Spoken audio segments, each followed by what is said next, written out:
There are over 26 million homes in the UK. It's our most valuable possession and the one place where we should feel safe. So what happens when it comes under threat? And it was a scene of utter devastation. It was just carnage. When disaster strikes where you live, it can devastate your whole life. The noise, the wind, it was terrifying. Unstoppable. It wasn't just ours, it was our home. This time, a family home is taken over by an infestation. Rushed upstairs and looked in the kitchen, and the whole floor was swarming with maggots. One woman's home is swallowed up by sewage. It looked disgusting, it smelt disgusting. And a mum is devastated when her builder disappears, leaving her with an unfinished and dangerous loft conversion. It was like a swimming pool up here. There was just water everywhere. It was just a mess.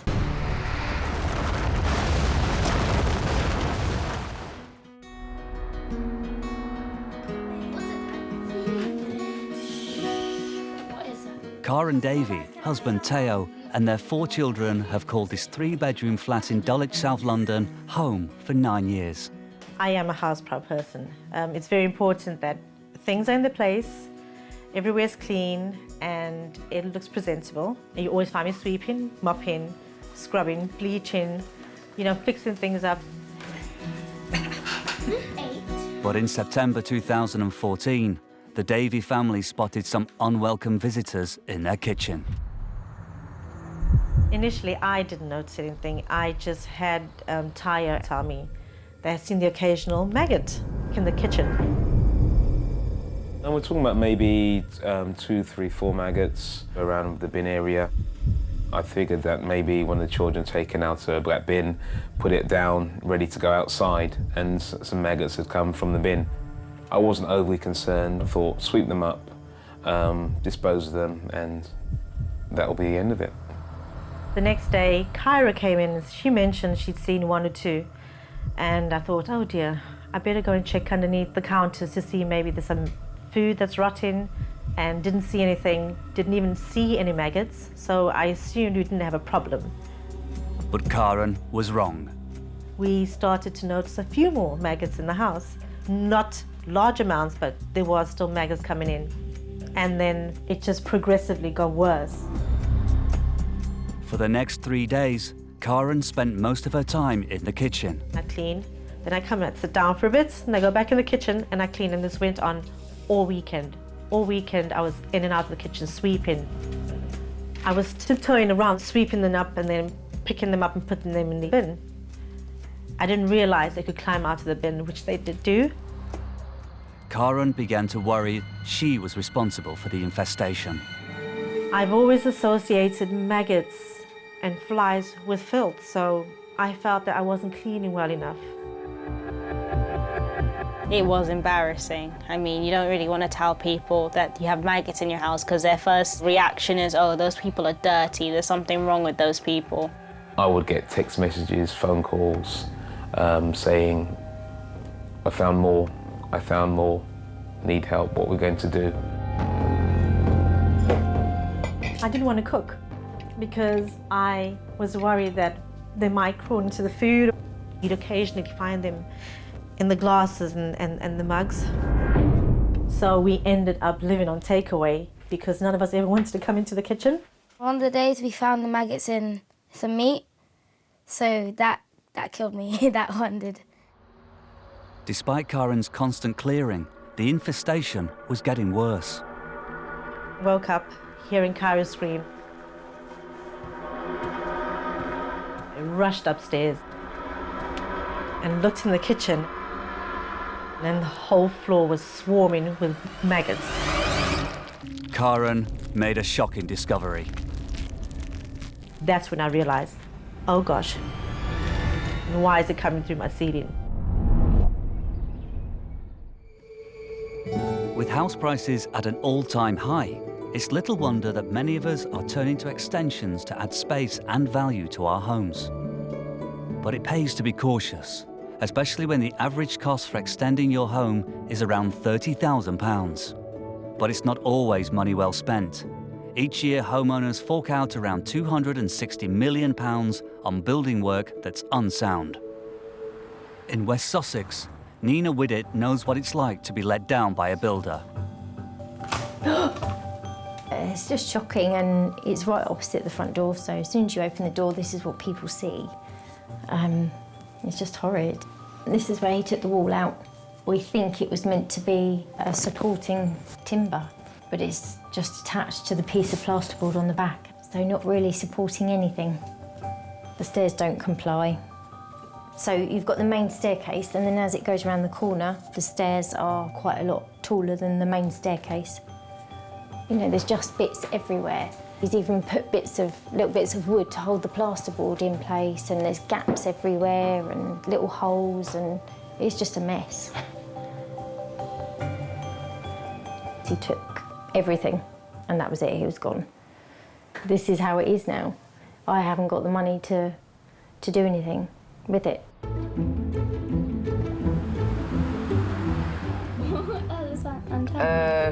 The bar. Yeah! After separating from her husband 2 years ago, Nina needed to make a fresh start for her and her 2 children. Oh, is that the same one as me? I saw this place come up and wanted it straight away because I love the road, I love the area, and I wanted somewhere that I could do up how we wanted it. As soon as I came through the door, I felt like I was already at home. Show us. It felt cosy. We were all excited to actually have been able to come here and just know that this was where we were going to stay. Although it was only 2 bedrooms and I knew I needed 3 bedrooms, my plan was the first thing to do would be to go up in the loft. Nina had savings of £20,000. She hoped this would cover converting her new loft into a large bedroom with ensuite bathroom. And when she met a local builder, she thought she'd found the man for the job. He seemed like a really nice, genuine guy, and told him about all my plans. My friend had just done a loft conversion, and it was beautiful, and it was just what I wanted. So I sort of told him what it was, and he assured me that yes, I could have exactly that. And he started within a week of me moving in. The builder said he could do the whole job for 20 grand. But after Nina decided not to have an ensuite bathroom, they agreed on a figure of £17,000 to be paid in instalments. Nina says he also promised to manage local authority building control for the project. She paid the first instalment of £2,000, but not long into the job, Nina started to become concerned. I think I first started getting a little bit wary at Christmas when he asked for some more money, and he asked to pick it up from me at work on his way home, which I thought was a bit strange. Nina handed over another instalment of £2,000 for more materials. And the first day he did come back after Christmas, he asked for some more money. And I was a little bit concerned because I'd given him money before he left, but he assured me he needed the materials to make the next big step, which was to get the dormer out. Every time I sort of questioned him, he would make me feel like I was accusing him of something. Nina paid a further £1,200, and the builder opened up the roof and began installing the dormer. Alarm bells rang a little bit when he first opened it all up and put the structure in, because he didn't even bring any tarpaulin, and the weather was bad. It was like a swimming pool up here. There was just water everywhere, and it was just coming through into the lounge where I was sleeping. It was just a mess.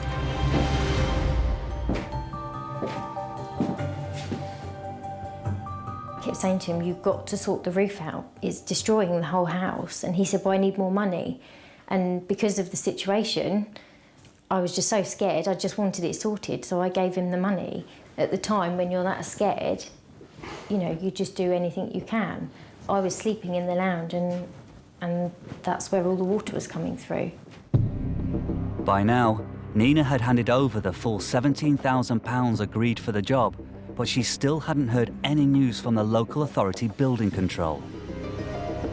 I had questioned him a few times about when's the building inspector coming, and he kept saying, oh, you don't need to worry about that, it's all under control. And I'd paid and filled out the forms and everything. So I just rang the council one day and they had no records at all, nothing. So obviously then alarm bells really rang.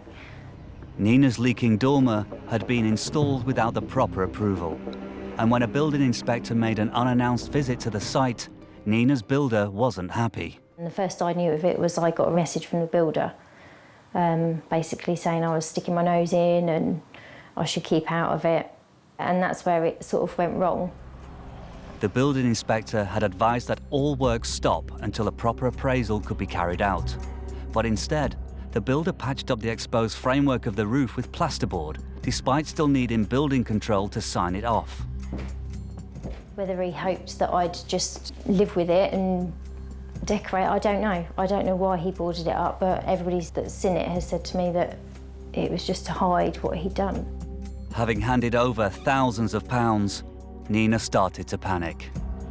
And he took all his tools, he took everything, and that was it, he was gone.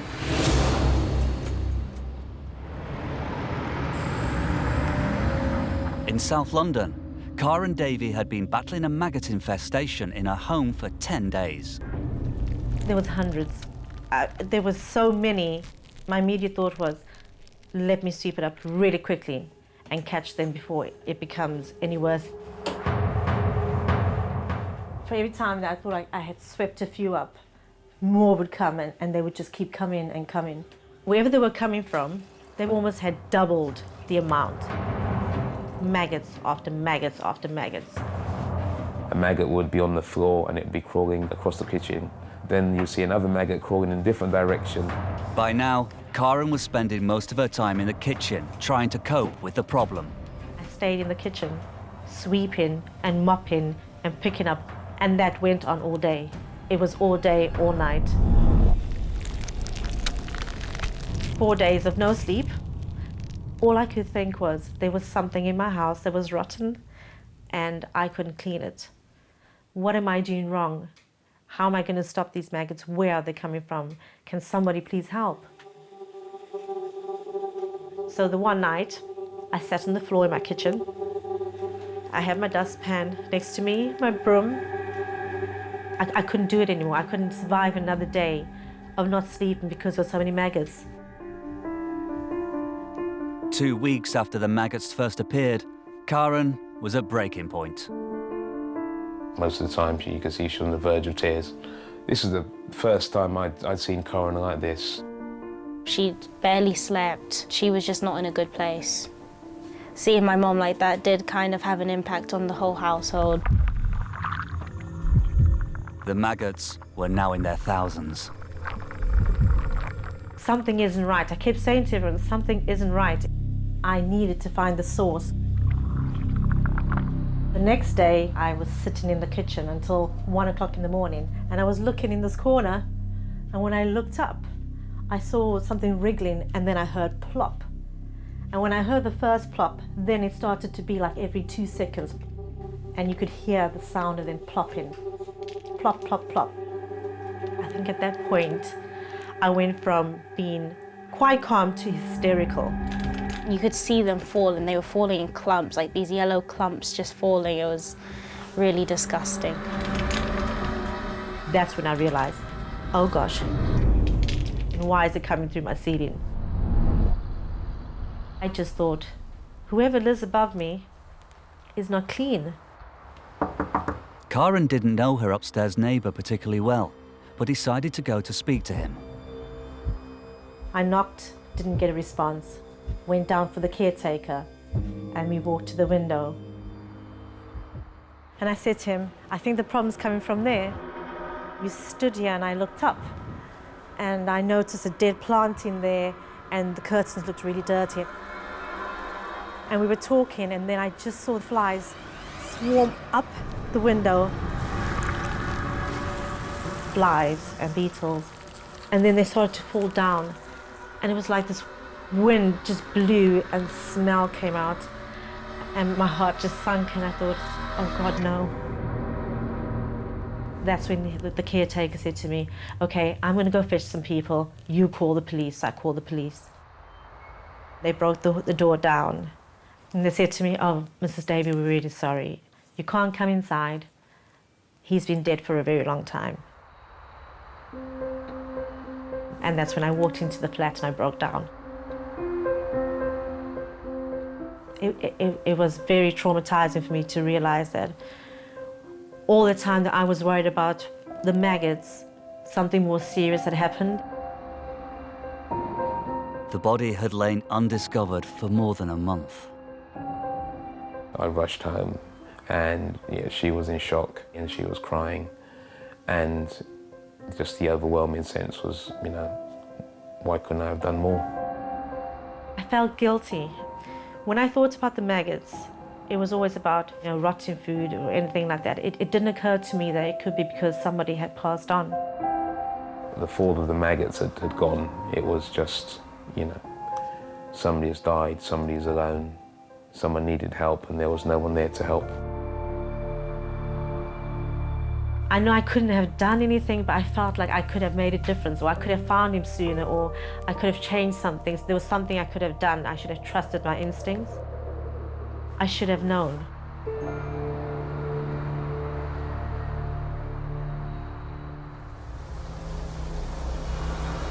Across Britain, nearly 6 million homes are at risk of flooding. And every year, flood damage costs UK homeowners more than £1 billion. In Aylith in Scotland, Andy and Michelle Pollock are still homeless after a flash flood devastated their home more than 6 months ago. Behind me you can see the level of the destruction. We've got a good 8-foot section, 8 feet of foundations missing. It goes in about 3 feet deep. I wouldn't say at the moment that it's particularly safe, I mean, it's going to be a bit of a rebuilding work needing to be done here to get it back to the way it was. 4 years ago, when they moved in, this had been the perfect home for the family of 4. Scream if you want to go faster. Here you go, quick. It was a happy home. We had it just the way we wanted it to be, so yeah, we were happy. And their new home had the added bonus of being right next door to Andy's dad, Bob. My dad was a great man, always full of life. He enjoyed adventure, while he was younger. Going to sea, whaling trips, diving. Yeah, he'd obviously led a very active life. But in early 2015, Bob was diagnosed with terminal cancer and passed away just 6 months later. After Bob died, the couple inherited his property next door. Well, the plans with Dad's house were just to get it up to a level where you could rent it out. So that involved a couple of roof repairs, carpets put in. There wasn't a great deal of work needing done. What do you think of the list? What? My rings. Oh yeah, of course. And as well as a house renovation, Andy and Michelle were soon to be married. Michelle and I had been engaged for years, probably about 10 years. And we'd planned to get married here in Aylith in the local church. We had the hotel, the Aylith Hotel, booked for a reception. We had the invitations sent out. The kilts were booked. Michelle had her wedding dress bought. The bridesmaids' dresses were bought. Pretty much we were more or less, there wasn't anything else to worry about. So I think we were in a good position. The wedding date was set for early August, and with all the preparations in place, the couple kept their fingers crossed for some sunny weather on the big day. But on the 16th of July, it started raining. I just remember it as being just a regular night. No indication that anything was going to happen. It was raining, it had been raining, but it wasn't like torrential rain, as I recall. There's a creepy sleepover at Frankie's tonight. Yeah! Michelle had got the kids off to bed. They were getting their story read. Just a normal night. We went to bed just with no concerns whatsoever. Just before 8 a.m, Michelle was woken by a disturbance. The dog made a strange barking noise. I went into the living room, and I actually thought the dog had done a whirl in the middle of the floor. But I opened the curtains and it was just, my garden was no longer there, it was a river. I couldn't believe it. You see the walls missing? We obviously live next door to a river, but this river was in our garden. You know, it was flowing directly towards the patio windows. So, yeah, that's when the panic began. Oh, Andrew! We started getting things like towels out of drawers and the duvet from the bed, but it was pointless. You know, we weren't going to be able to stop that. At some point I actually thought that the back door was going to come in. Fearing for the family's safety, Andy and Michelle decided to get out of the house. But as soon as they got outside, they were confronted by more devastation. Water was going so fast. The power that it had behind it, I'd never actually known water to be so powerful. It was just absolutely terrifying.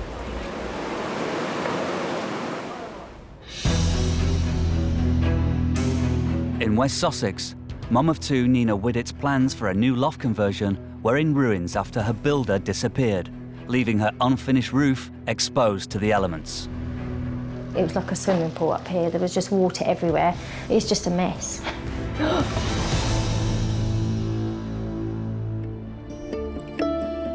Nina hasn't seen the builder in 6 months, despite her and her new partner Justin having made numerous attempts to contact him. All the green ones are ones that I've sent.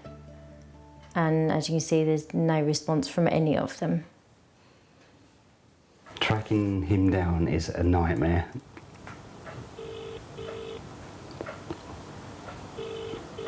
It's not even an answer phone, is it? No, and that's a bit strange that it doesn't go through to an answer phone, isn't it? The mobile number No, currently unavailable. So again, he's obviously hiding from something, isn't he? Mm-hmm. Nina's loft is uninhabitable, so she's been sleeping in the lounge for the last 6 months. No, don't push it.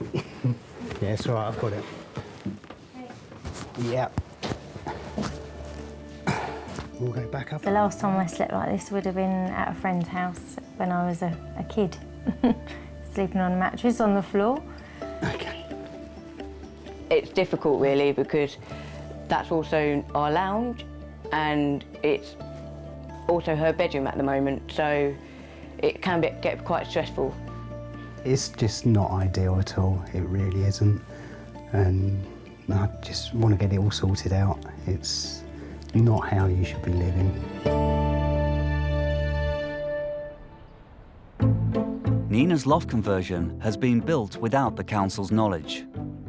Her concern now is what needs to happen to get her loft conversion approved. To find out, she's invited the building inspector back so she can hear his full assessment.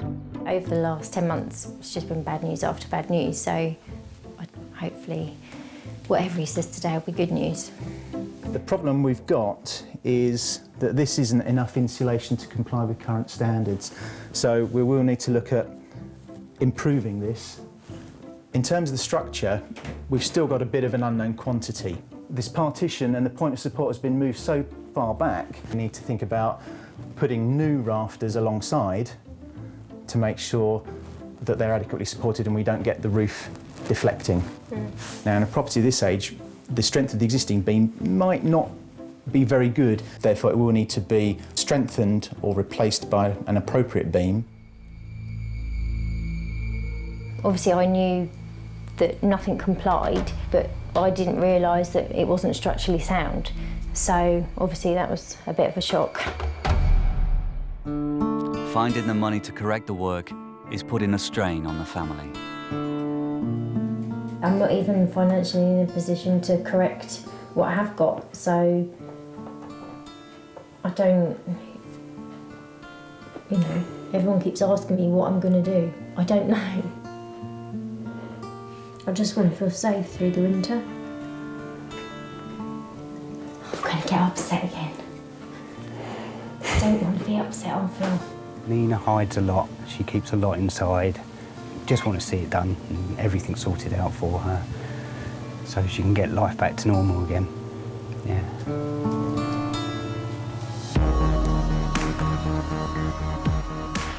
After years of living in temporary accommodation in East London, 47-year-old Michelle Madigan finally got a housing association home in 2005. When I first moved in, it was quite nice. It was a new build. I could cook for the kids, I could have visitors, my family was living nearby, so it was a nice place to call home. For 10 years, Michelle was happy in her new home.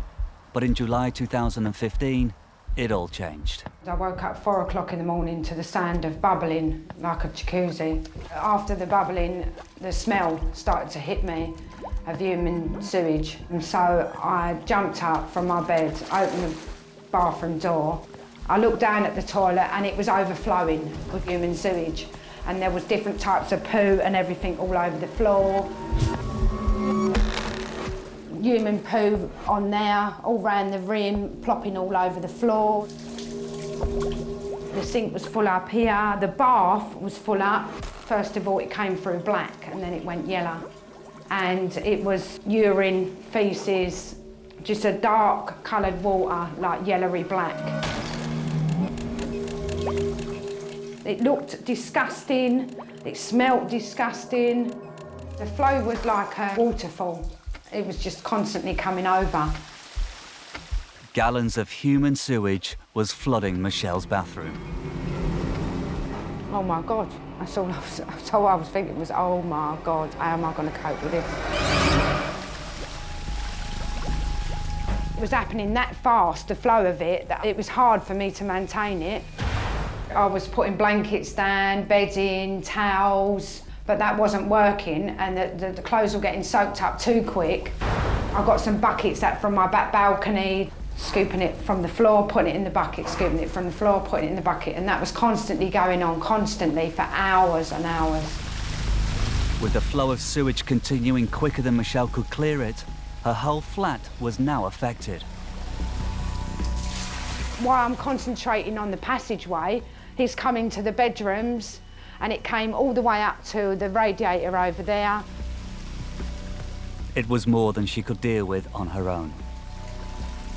I was begging for help, literally begging down the phone.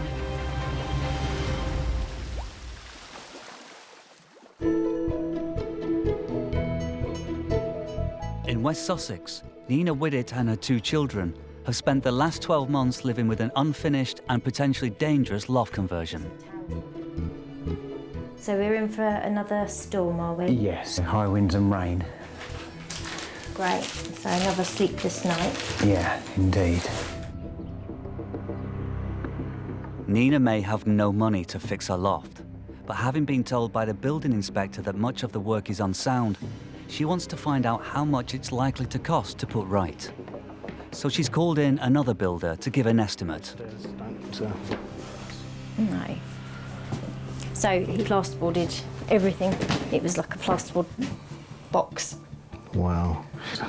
It's shocking. I would like to see it uncovered just to see what's here, but no, it's not right. Yeah, we'll drop that in first. That's okay. That's okay. I've got it. Right, yeah. God, yeah. He's got the bearings of these just sitting on the cheeks of these dormers, but there should be a steel through here supporting this. So this roof will have to come off. Sorry to tell you, because so much it is covered in. Basically, it's just got to be stripped right back. The floor's got to come up, all the plaster's got to come off, and all the insulation's got to come out. And I think it's all got to be redone, which is not what you want to hear, but, no, I know, but it's got to comply with building regs. Otherwise, you've got a property that you're never going to be able to sell. I just guess I was sucked in, really, but I won't be again. No, absolutely not. I've learnt my lesson the hard way. Yeah. Nice to meet you. Take care. Nice to Appreciate you coming round. No, Thank you're you. very welcome, and good luck. Thank you. Thank you very Look much. forward to hearing from you. Thank you. Goodbye. Bye-bye. It really isn't fair to leave someone in a situation like that with children in the home. You know, with water running down the walls, the roof unprotected. It's just, I can't believe that somebody could possibly leave somebody, a lady on her own with 2 children, could leave somebody in that state. I was always kind of hoping. I don't want to think about it because that's when I get all upset, so I'm not really thinking about it. But I was kind of hoping that something might be salvageable out there, but it seems it's not. No. It seems that he has absolutely wrecked this house. Exactly. Hello? Later that day, Steve the builder calls Nina with his estimate. I've worked some figures out. It's very difficult to give you the exact cost. Yeah. But you are looking between £25,000 and £45,000. Okay. To sort this out. That's the sort of figures we're looking at. All right, Steve, thank you very much. Good luck. Bye-bye. Bye. What can you say?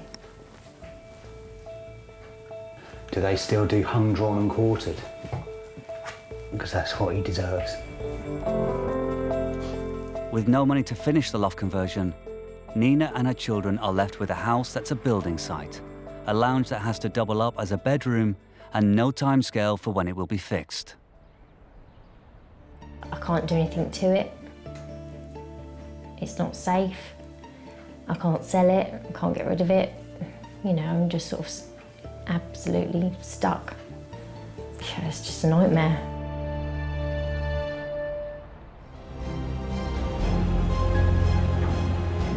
In the summer of 2015 in Alyth, Scotland, a night of torrential rain caused the Alyth burn to burst its banks and flood the village.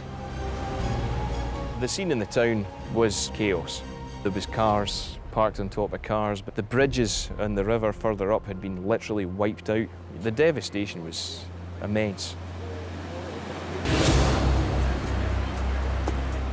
Andy and Michelle Pollock, whose home sat on the banks of Alyth Burn, had awoken to the flood. Having rushed their kids to safety, the couple waited for the water levels to drop before returning home to see the extent of the damage. I tried the key in the door and opened the door, and the first thing was gallons and gallons and gallons of water came flooding out. Jesus! When we went through the front door, it was just total destruction. 3-piece suite, totally waterlogged, just a mess. You know, you've got kids' toys and shoes and all the rest of it, all random locations out throughout the ground floor because they'd just been washed around. I mean, you see stuff like that on the TV and you don't expect it to happen to yourself. By mid-afternoon, the floodwaters had receded and the cleanup could begin. 6 months later, Andy and Michelle are still prohibited from entering their home. You can see what the water's done. We refer to this as our bomb crater. We wouldn't want to go walking about down there. I mean, yeah, easy enough to trip over and there's plenty of stuff to land on if you did have a fall. You can see that the waste pipe's exposed, the water main, that's all exposed. So yeah, it's upsetting. And the property next door they'd inherited from Andy's dad and were renovating hadn't fared much better. As soon as they came in, you could see the damage, the destruction. There was sand, silt, mud, just a terrible mess. With the floods coming so soon after losing Andy's dad, it's been tough for the family to manage. It'll be all right, you know. And the flood also threatened Andy and Michelle's hopes of getting married. We had been planning our wedding, and then this flood came along, and yeah, it stopped that dead in its tracks.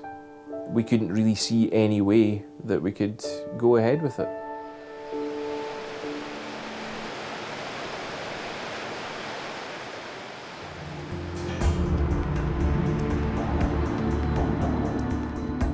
In East London, Michelle Madigan's home had been devastated by a leak that had seen gallons of raw sewage pour out of her toilet and bath.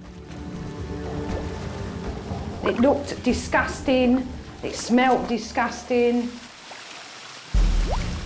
Initially, Michelle battled the leak herself.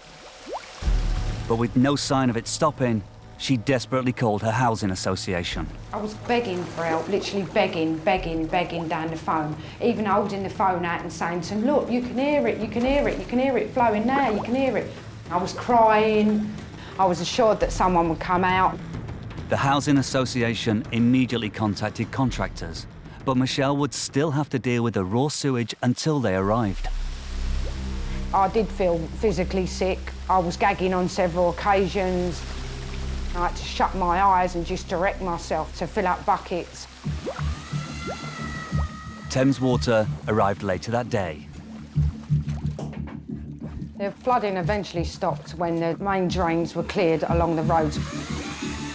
Even then, it took them a couple of days before they could clear the flood. Michelle's home isn't the only flat on the estate that has had problems with drainage. Neighbour Abu Chowdhury has also had problems with wastewater. It's been about 2 years I've been having this problem. What happens is the water from the floor above rushes down the stack pipe, and when it gets blocked, it comes back surging through the sink and onto the floors, and it is smelly, absolutely smelly. We have 3 kids, and when this happens, you know, the kids have to be sent off to their grandparents, and their schooling, everything, it gets disrupted, and a whole lot of tension is caused between my wife and myself. Basically, I don't earn enough income to go and live elsewhere. I'm sort of reliant on the housing association to fix this, because this is where I live. The housing association say that they were unaware of any issues with drainage in the building until a flood was reported in June 2015. They say it was caused by a buildup of nappies, wet wipes and other unflushable items that had blocked the sewage pipes. Thames Water cleared the blockage in her flat, but for Michelle, the nightmare wasn't over. Her flat was declared unfit for human habitation, so she had to be put up in a hotel for 2.5 weeks. I was constantly wondering what was going on back here. I'm thinking about my laminating, my flooring, knowing that it's got to come up. My bedroom carpets, I thought, well, they've got to come up because that's human sewage. Michelle is now back in her flat, but she continues to be reminded of the sewage that flooded her home. I'm constantly seeing sewage through my house, filling up my toilet, filling up my bathroom. The walls still smell to me. I'm living still in sewage. The whole floor is stained where it's been contaminated. I still smell it from the walls, the floor. I was heartbroken and sad. I'm now walking on concrete. I don't feel as though this flat is my home anymore. I don't want to be here no more. I feel as though it's contaminated. It's not my home anymore. The Housing Association say that as well as arranging temporary accommodation for Michelle, they also cleaned her flat twice and reimbursed her for ruined towels. Blighted by the continuing smell, Michelle has asked the Housing Association if she can be rehoused, so she can finally put the sewage leak behind her. My aim is to get out of this property, to move on in life and to be able to settle again.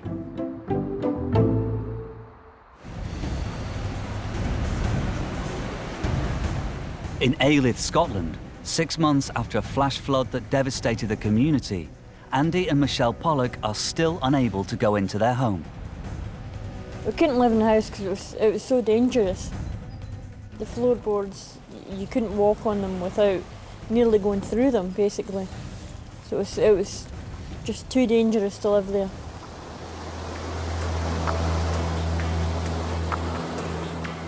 The disaster was triggered by a downpour of 60 millimetres of rainfall in just 6 hours.